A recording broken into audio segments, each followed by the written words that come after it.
What is up, YouTube? Today I'm back again with another video, and today's video is a little bit different. Today's video is another collector's talk. I haven't made one of these in quite a while, but I've been meaning to make one. And in the background, you'll see some Star Wars Battlefront beta footage, and that's because I never got a chance to use it like I wanted to, so I thought I would do it now. So today's topic for my collector's talk is where to start collecting. And I've seen this question asked a whole lot in various different forums and websites, and people always ask should they start collecting. Now everybody may have a different answer to this, and some people may agree with me, some people may not. This is just a personal opinion, but there's a couple places you can start, and I'm going to give you a couple little tips as well. I've been collecting for a couple years now, and so I think hopefully that should give some insight into my opinions. So the first major important thing on if you want to start collecting video games, or really anything for that matter, is find a system that you enjoy. That's the real big one. You just want to find a system that you really enjoy playing the games for, or a library that you have a lot of memories with, or something like that. Like if you grew up and you had a Super Nintendo, you may want to start collecting for the Super Nintendo because it has a lot of good memories, and there are various different types of collectors. There are collectors who try to collect entire libraries. There are collectors who try to get only games that they had previously. Excuse me. There are collectors that try to just get games that are interesting, or just get games based on the way that they look, which is the one that I am. I just get games based on if I think they look good or not.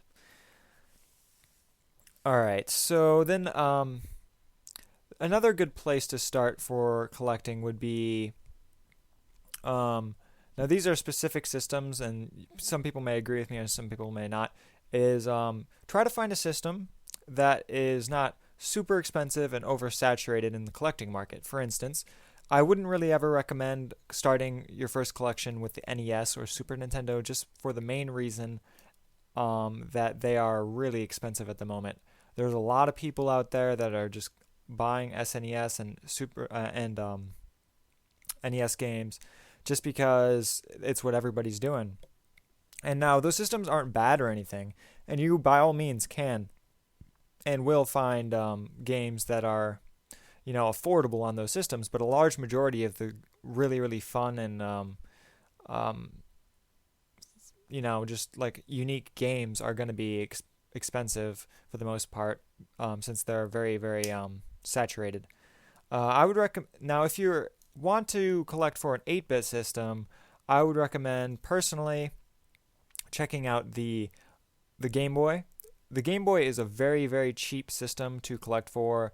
It has a lot of ports from the NES, so if you're a fan of the NES, you might be able to find a port of your favorite game on the Game Boy, which is always really nice.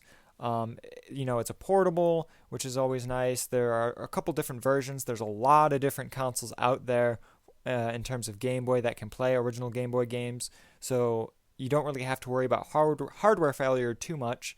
And even if you do, they're really, really cheap to pick up. An original Game Boy is somewhere like $20, which is really, really good. The games themselves are also incredibly cheap. Even the rarer ones, they're like cheap compared to rare games on other systems. Like the average price of Game Boy games that I see is $3 or below. Sometimes they go up, and the better games sometimes tend to go for like $5 max. But anything else is, below that, which is a really good price if you think about it. And the library is very large. They have games of all different types. You have RPGs, platformers. You have that's a large majority of it is RPGs and platformers, but there are all sorts of cool games that you can pick up on the Game Boy. Another good system to collect for is the PS1. The PS1 is just now starting to go up in value, so I would strike on it while you can. PS1 has all sorts of different games. They have shooters, they have 3D platformers, they have RPGs, racing games, fighters, all sorts of different cool stuff. It's also like really cheap to pick up a console in terms of PS1. I think PS1s are like 25, $30. And even if you can't pick up PS1, PS2s can also play PS1 games, and PS3s can even play PS1 games. So hardware is also not an issue there, so it's a really good system to collect for in that sense. The games themselves are very, very cheap, except for an exceptionate few, which are they just normally tend to be RPGs, depending on which RPG. Even some of the Final Fantasies aren't really that expensive. Like Final Fantasy IX, I think, goes for $20, which is the cheapest of the Final Fantasies, except for the ones you can still buy new, which I'm not counting those because obviously you can buy them new. But there's a lot of different games that you could pick up for those systems. And personally, I think those are two really good starting points if you're trying to get into the collecting game cheaply, because those are two vastly underappreciated systems. Game Boy just never gets any recognition practically. PS1 is starting to get there. A lot of people are recognizing its, RPGs and stuff more often now, and but other things that they're on the system, like some platformers that I've never heard of, there's a lot of those. Also, the PS1 has a gigantic library. It's one of the biggest libraries that I have ever seen in terms of games, so that's a good place to start. But overall, you just really want to have a fun time doing it, so pick a console you enjoy. It could be anything, even if it's a more expensive console. You just have to recognize that if you go for a more saturated console like the NES, Super Nintendo, or the Genesis even is starting to get there, there's going to be a lot of people trying to get the same games that you're trying to get, so it's going to be harder to get good deals. You're not going to find as much at garage sales or used game stores, and if you do find them, they're probably going to be a little bit more price gouged because a lot of people price off eBay, and whatever's going on eBay is the way it's going to be.